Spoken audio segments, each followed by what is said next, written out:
Salut à tous les amis, ça me fait plaisir de vous retrouver, mais la raison pour laquelle je fais cette vidéo ne me fait pas plaisir.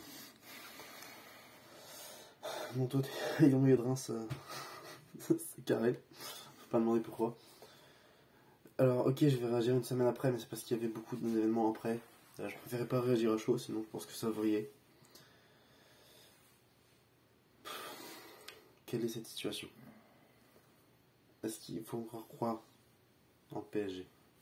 En tant que supporter, oui, il faut. Il faut parce que c'est important, il faut toujours soutenir son club. Mais au bout d'un moment, il y en a marre. Il faut que les choses changent, mais le problème c'est qu'on n'apprendra jamais de nos erreurs. Clairement, ce match contre le Real, on n'avait pas le droit de le perdre. C'est-à-dire, le perdre, on avait droit, pire. La rigueur. C'est une habitude hein, pour vous. À la rigueur, une prolongation. La remontada, c'est votre histoire. Mais là, bordel.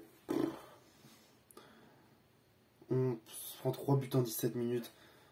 Des joueurs fragiles, des joueurs qui n'ont clairement plus leur place au Paris Saint-Germain. C'est de la faute de Lewandowski. S'il n'avait pas mis un triplé en 23 minutes, Benzema n'aura pas mis en 17 minutes. Je le pense. Ça me choquerait pas. Non, bref. Moi, ce que je retiens, c'est la fragilité de certains joueurs.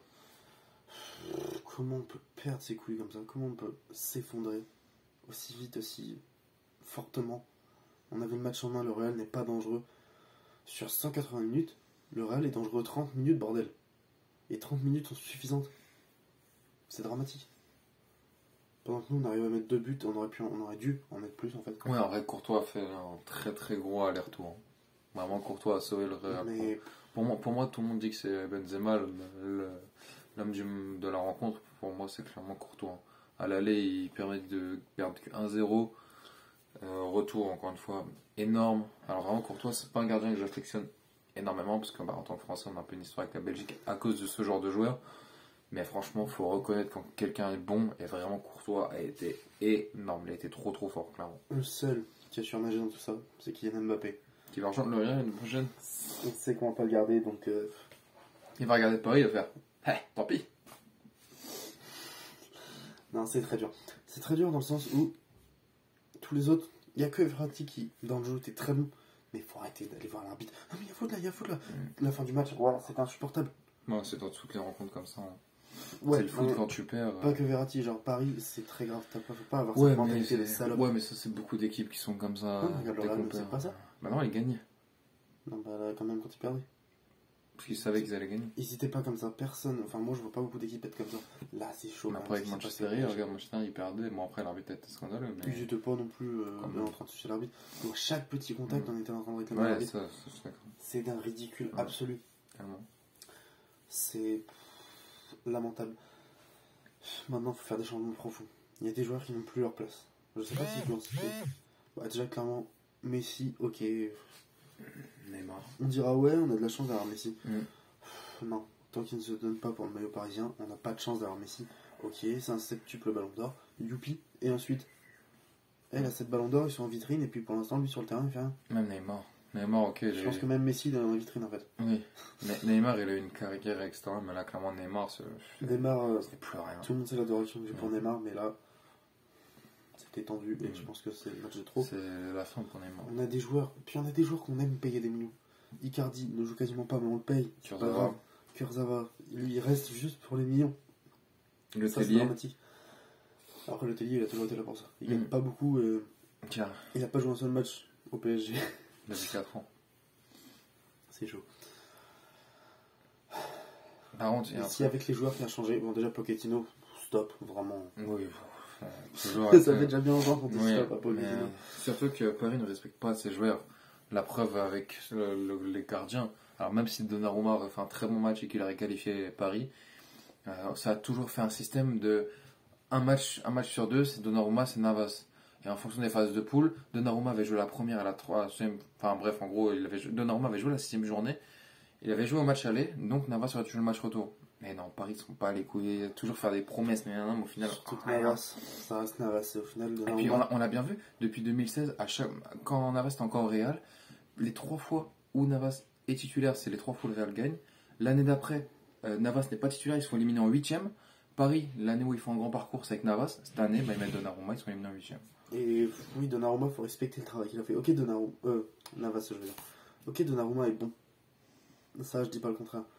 Mais Navas nous a quand même rendu tellement de services. C'est incroyable de ne pas le respecter comme ça. Ouais. Bref, Pochettino. Leonardo, c'est pareil, ça suffit. Stop, vraiment, j'en peux plus. Et même Nasser, il est sur la sellette. Ouais. Enfin, il devait être sur la sellette. C'était pas plus mal au final. Il faut vraiment tout refonder, tout. Le problème, c'est que maintenant. Pas repartir à zéro parce qu'il y a des trucs, mais de toute façon, là, Les Qataris ont dit ouais, mais Nasser il a beaucoup Ouais. délégué, donc Nasser il va rester. on sait que l'année prochaine ce sera encore comme ça jusqu'à la Coupe du Monde au Qatar. Après, Au pire des cas, Nasser qui reste, bon, il pète des câbles, c'est son problème. Nasser qui reste, tant pis. De toute façon, vous aurez encore une saison comme ça à devoir supporter ça parce que bah, après, avec la Coupe du Monde qui arrive, etc., le Qatar ne peut pas partir maintenant. Donc l'année prochaine, vous Le allez. Qatar ne partira pas, Ouais. arrête avec ça. Non, mais pas qui porte, mais genre qu'il y ait du changement. Le changement, ça va être compliqué. Le changement, il faut que ce soit déjà Leonardo qui s'en aille. Si seulement on pouvait avoir le fameux duo Wenger-Zidane. Zidane en tant que coach et Wenger en directeur sportif, les Ça- deux ont une très bonne entente. Tout dépend de Deschamps, mais toujours pas rien. Va Deschamps prolonge, s'il te plaît, je suis à genoux. J'ai jamais autant souhaité que Deschamps prolonge en équipe de France.